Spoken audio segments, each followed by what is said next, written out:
Welcome to Path of Exile 2. We'd like to start off by showing some of the gameplay of Act 3, one of the 6 acts in PoE 2's campaign. We're starting here in the jungle depths. Act 3 is set in the ruins of the Vaal civilization, which fell thousands of years ago. Jungle has taken over their former once great cities, and we'll be exploring it using one of our 6 new character classes, called the Monk. In PoE 1, we had one character class for each of the combinations of Strength, Dexterity, and Intelligence. When looking at the design of PoE 2 though, we realised that many of the new skills that we were trying to design just didn't really fit thematically with the existing classes that we have.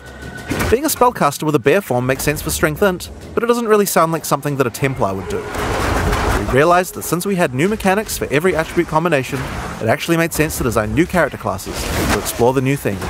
In PoE 2, every attribute combination has 2 classes associated with it. Strength Int has the Templar or the Druid, on Dexterity you have the Ranger or the more spear-focused Huntress, and on Dex Int you have the Shadow and the Monk, which Mark is playing here. Each class has its own 3 ascendancies that let you further specialise the class in the way that only that class has access to, but they both start at the same location in the passive tree.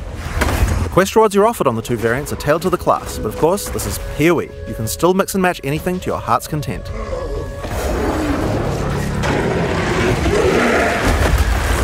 Looks like we've come across the boss for this area. In PoE 2, every area of the campaign contains a boss of at least this difficulty. That's over 100 bosses to fight as you make your way through the campaign, and they all have unique mechanics to learn.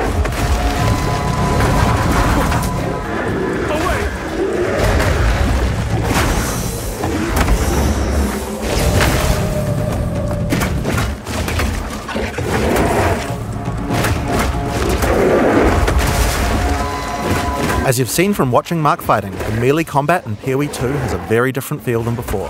We've done a lot of things to add mobility to combat. Practically every melee skill in PoE 2 has some kind of movement built into it. But the Monk in particular is a melee fighter who specialises in mobility over brute strength.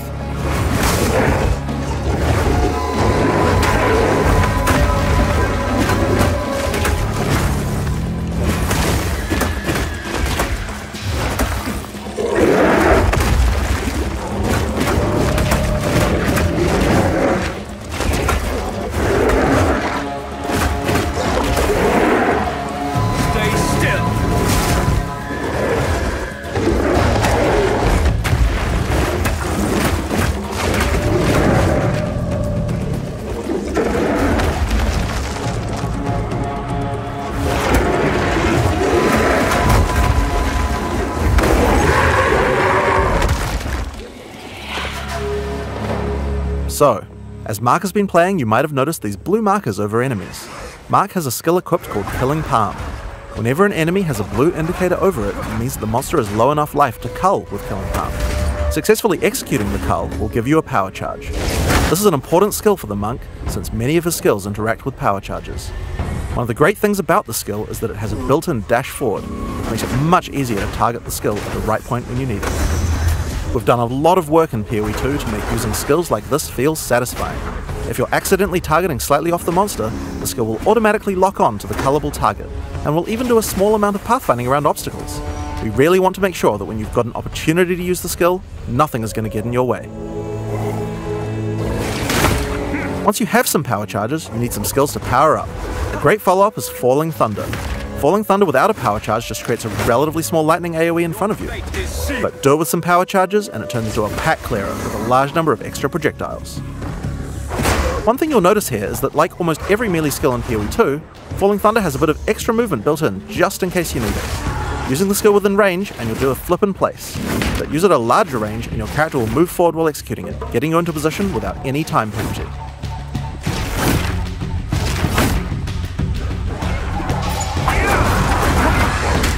In PoE 2 you also get a short period to redirect your target. Notice how you can start the skill facing one way, then whip the mouse sideways to land the skill in a different direction? In order to get power charges, you're going to first need to get some lower life monsters into a cullable range. You've got a few options. If you want to charge right in, Whirling Assault is a good option. It doesn't do much damage per hit, but it covers a lot of ground. And notice how you can turn as you do it? Generally speaking, you never lose control of your character in PoE 2. If you make a turn at the right time, you can get a couple of extra hits in on the monsters, getting them into range of your cull. Follow up with a Killing Palm, then finish off the rest of the pack with your Falling Thunder.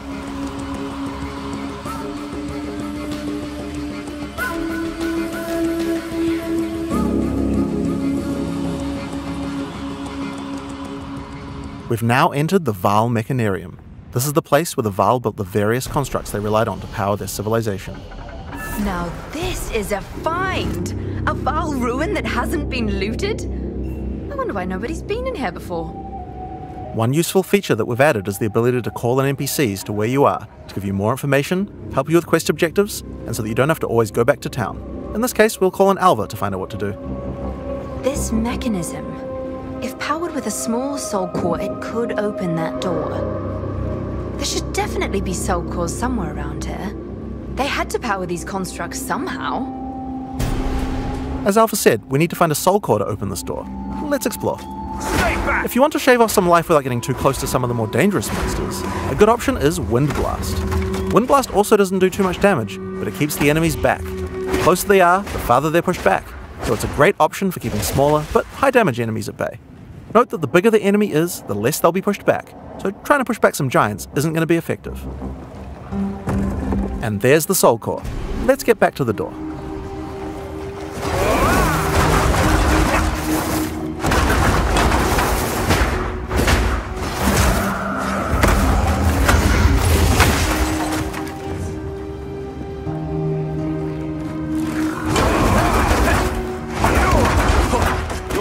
Is sealed.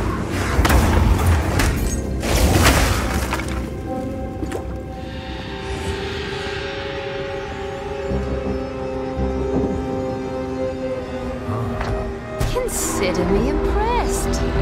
I'll keep investigating in here. Bring me in if you find anything else. If you need to defeat tougher enemies, it might be time to break out some of the ice skills in the monk's arsenal. Glacial Cascade creates a wave of ice that moves slowly in front of the player. It's pretty ineffective against fast-moving monsters because most of the damage occurs right at the end of the wave, and so a lot of monsters will just walk right by it.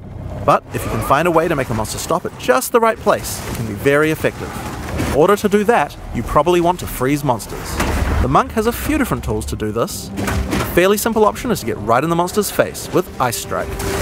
Ice Strike doesn't do too much damage on the first 2 hits, but attack 3 times in sequence and you can get off a combo that has a much higher chance to freeze. Get in there with that freeze, then roll back and finish the job with a Glacial Cascade. Now, remember how Glacial Cascade had that extra damaging spike at the end?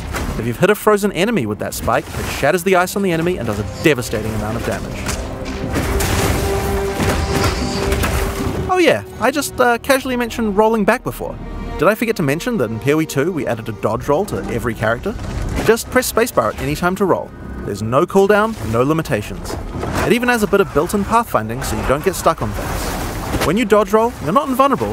If something hits you, you're going to feel it, but most things will not hit you. That's because while rolling, projectiles and melee strikes will always miss. You'll have to roll out of the way of a slam that has AoE, but anyone swinging a sword or throwing a fireball is going to miss. Now another really important function of the dodge roll is that it lets you cancel out of almost any skill at any time. This makes it so you don't feel like you're getting stuck doing a long animation when something is about to hit you. It really changes how skills with longer attack and cast times play, and it makes dodge roll feel like a very reliable way to avoid attacks. So, that's one way to get out of the way of damage, but the monk specializes in mobility, so it makes sense that he would have a few more. Wave of Frost is one of our new attacks with a retreat built right in. You move backwards and throw out a cold attack with a significant freeze. The great thing about this is it puts you at a good distance to follow up with Glacial Cascade and do a whole pile of damage. Hey look, another soul core.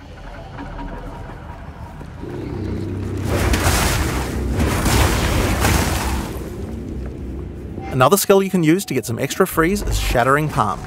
Shattering Palm is another palm strike that puts a small ice bomb on your target. Kill or deal enough damage to the target and the bomb will explode, doing some damage and a significant freeze. It's a great option against bosses where the wave of ice might not be enough to get that freeze off, but you really want to get that Glacial Cascade damage bonus. Get back!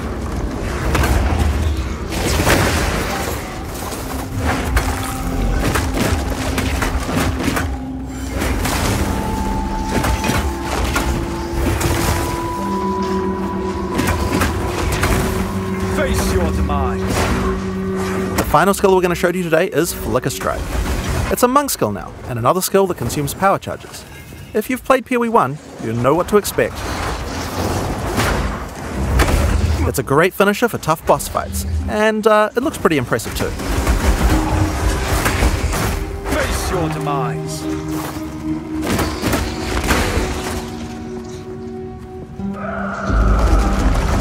Another door. I wonder what could be in there.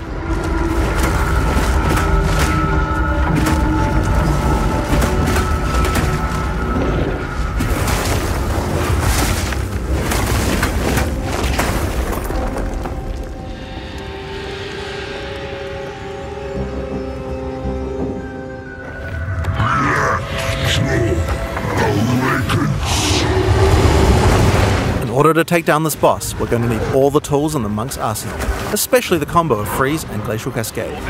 If you're a PoE 1 player, you might think that you can't really rely on Freeze because there's so many bosses that are immune to it, but in PoE 2 that's changing significantly. In PoE 1, Freeze is a binary mechanic. An attack freezes the target, or it doesn't. What this basically means is that in PoE 1, we were forced to add freeze immunity to many bosses, because freeze just trivialized them. Because of that, freezing was something you only really used while pack clearing, and not something you could rely on as a core part of your build for boss fight. In PoE 2 though, all crowd control mechanics now have internal meters that allow you to build up to a freeze or stun, or whatever other CC mechanic you might be using. It's a little bit like poise from games like Elden Ring, though the meters tend to be a lot smaller than those games. When you freeze an enemy, it increases the amount of freeze you need to do another freeze, but the increased difficulty bleeds away slowly. More freeze will always let you freeze the boss more often, but this system means it will not get out of control in party play or interact badly with other CC mechanics, allowing us to let these kinds of mechanics actually work against all bosses.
Blackjaw has dropped a consumable quest item, the Flame Core. It's a permanent +10 to Spirit.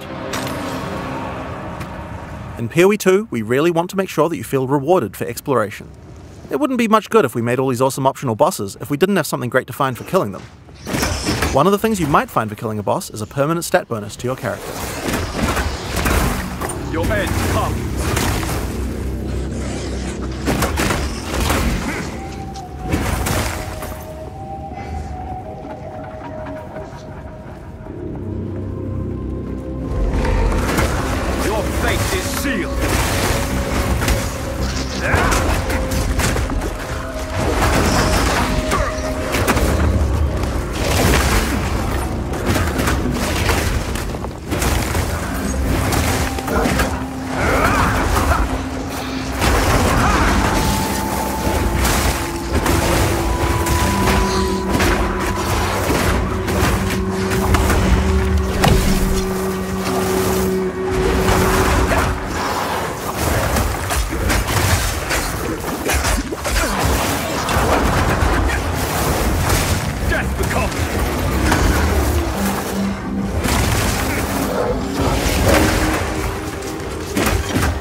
In order to help us with this next area, we're going to call in a sorceress.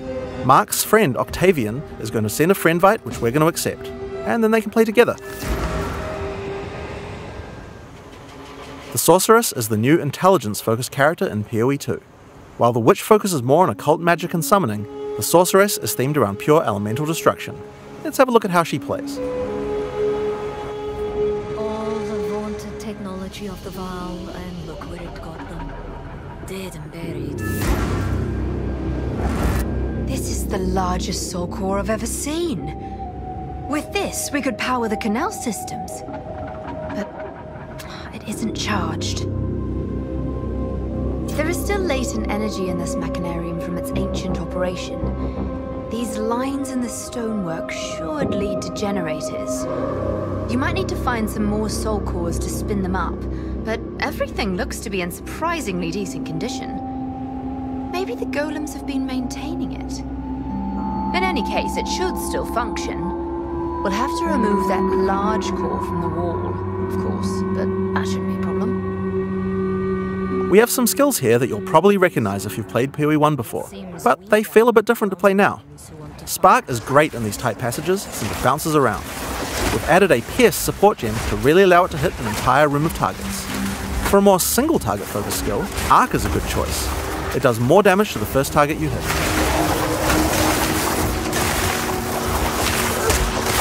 Now, if you find yourself surrounded, it might be good to use Ice Nova.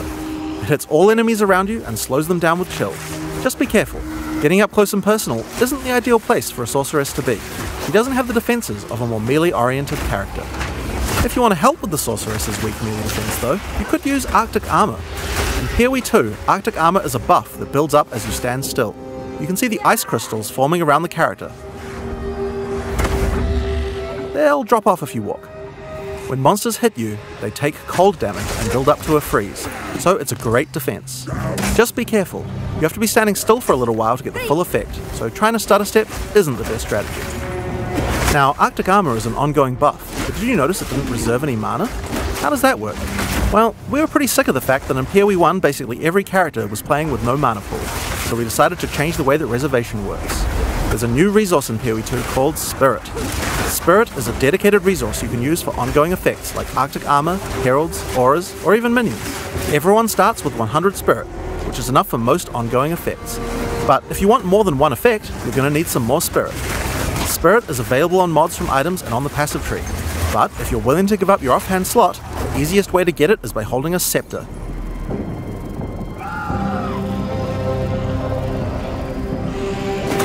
Now, if you want to increase the cold damage you're dealing, you can use a Frost Bomb. It places a bomb on the ground that reduces the enemy's cold resistance while it's ticking down. It's a great opportunity to use some cold skills before it explodes. And speaking of cold skills, a great skill to use on monsters with the slower cold resistance is Comet. This is a new skill in PoE 2, and it hits pretty damn hard. It costs a lot of mana and has a really long cast time, but it's worth the wait. It does a devastating amount of damage. To help get you out of danger, your character moves back slightly as it casts. It's pretty hard to hit a fast-moving opponent, but it's great on tougher enemies that stand still, or even a larger pack if you're further away and can predict where they're going to move. Now, if you run out of mana casting too many of those, I guess in an emergency you could cast your free-to-cast Fireball. Where did that come from, you ask? Well, this is a great opportunity to explain the way we've changed caster weapons in PoE 2. Now in PoE 1, caster weapons had a default melee attack that nobody used, and because they had that, they also had a bunch of attack mods that would spawn in them that were useless to a caster. In PoE 2 we wanted to clean that up, so now each staff comes with a built-in free-to-cast spell.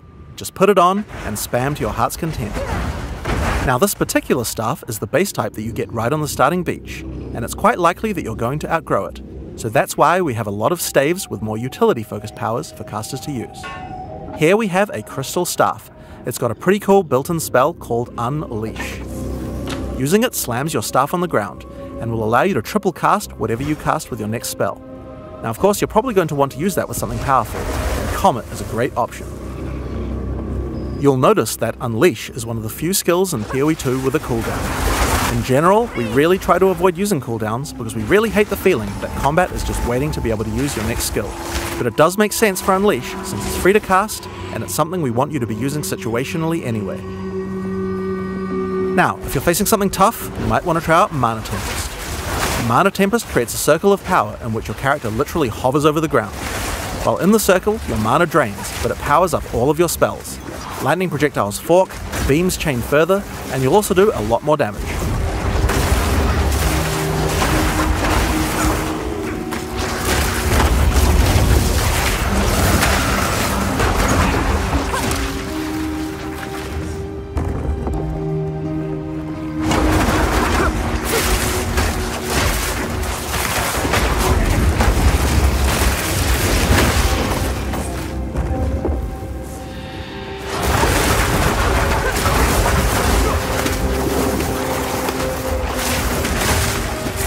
So with all of these skills, here's a great combo to try. First, cast Frost Bomb to reduce the target's cold resistance. Then use Mana Tempest to increase your damage. Follow up with Unleash, and then triple cast the Comet to do a truly insane amount of damage.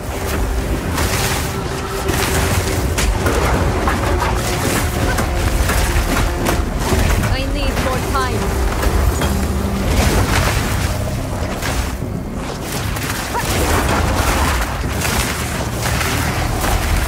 This rare monster dropped an uncut gem.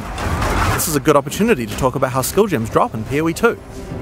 Instead of dropping specific gems, you can find uncut gems. Just right-click on them and pick whatever skill you want. The gem will come pre-leveled to the level of the area that dropped it, so it's a lot easier to change between skills in PoE 2. This time, I think it might be cool to grab one of our meta gems. Meta gems are skills that can have other skills socketed into them, changing how they work. In this case, we're going to select Cast on Shock. Now, let's equip this thing in the skill screen and choose a spell to trigger with it. I think Comet might be fun. Because Cast on Shock reserves Spirit, we'll need to first disable our Arctic armor.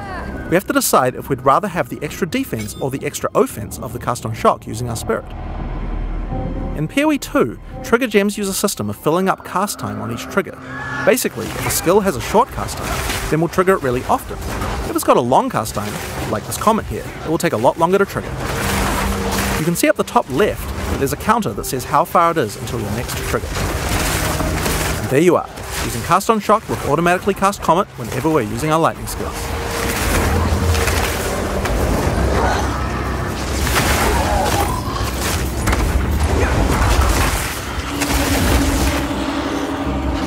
So we've found the generator. Time to power it up.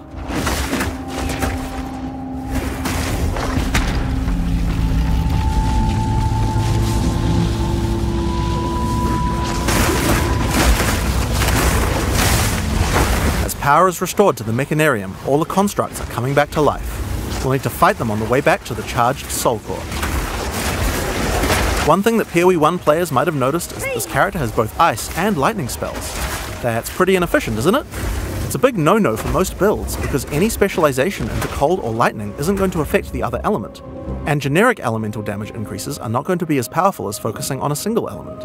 Well, in PoE 2 we have another major new system to introduce to solve these kinds of problems, and it starts with Weapon Swap. Now in PoE 1, Weapon Swap isn't really used much for its originally intended use case. We imagined that people were going to be swapping in and out between different weapons to deal with whatever situation they were in. People just don't do that at all, and a large reason for that is because it's really awkward to do. In PoE 2 we wanted to solve that. The staff Octavian is using here has an ice mod on it that makes it great for when he's using his ice spells. We would also like to be able to make sure that the build works just as well for his lightning spells. If Octavian equips his previous staff in his second weapon set, you can see that it appears on the character's back. Now we're going to open up the skills screen. If Octavian opens up the skill options for his lightning skills, you can see here that you can choose which weapon sets are usable with each skill. First, we uncheck set 1 from being used by his lightning skills. Then we go through the cold skills and turn those off with his lightning weapon.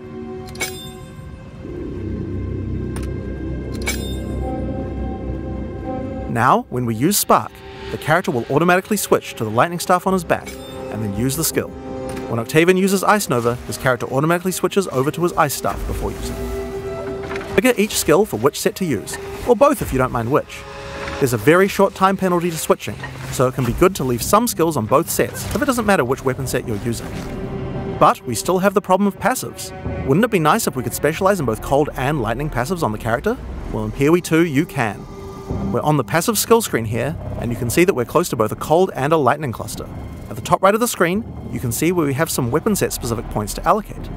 If Octavian holds shift, he can allocate set 1 to the cold passives, and then allocate set 2 to the lightning passives. Now check this out. As we weapon swap, our passive tree changes from one build to the other automatically. Whenever we cast the appropriate spell, the character's passives reconfigure on the fly to the correct build for that spell. Now you can't do this with every passive on your tree.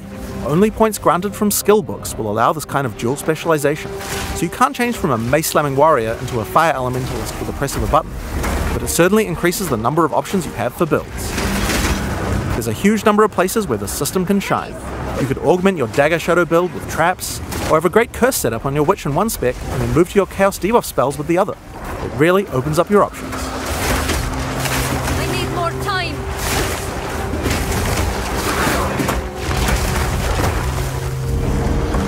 Another fun meta gem to try out is called Barrier Invocation. This works a little bit like the trigger gem I talked about before, but this one charges up as your energy shield is hit by monsters. I think we might like to put an Ice Nova in this one. The more energy shield you lose, the more charge builds up until the point where you're able to cast the skill you socketed instantly. Lose some energy shield, and then at just the right time invoke Ice Nova to cast all the stacked up versions in one cast. If you keep losing shield, you'll build up even more charge for even more casts, so it's a great defensive option in an emergency.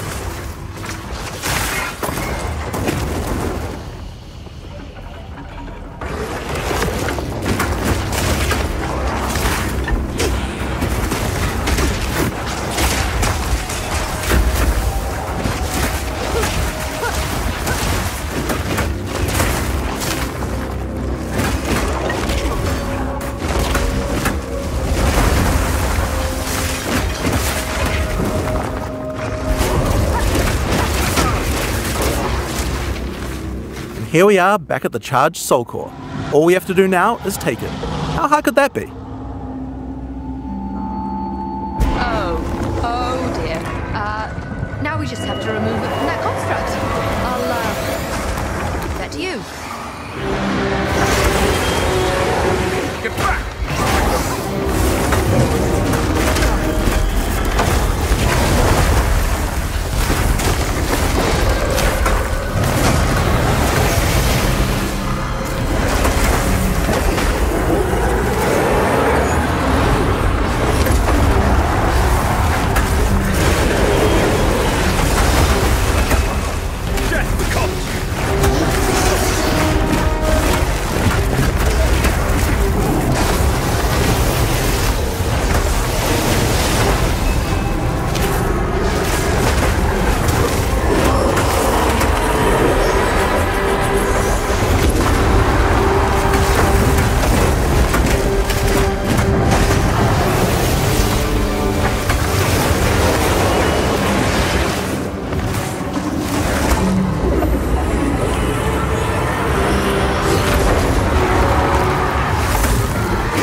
So that's Path of Exile 2. Your next question is likely to be, when is the beta? Well, we're in our last year of development, finishing acts, adding skills and balancing everything. The closed beta will start on June 7th, 2024. Path of Exile 2 has been a long time coming, and we're incredibly excited to be near the finish line, but we're not quite there yet. We are determined not to rush this and make sure that we get it right. Thanks for watching.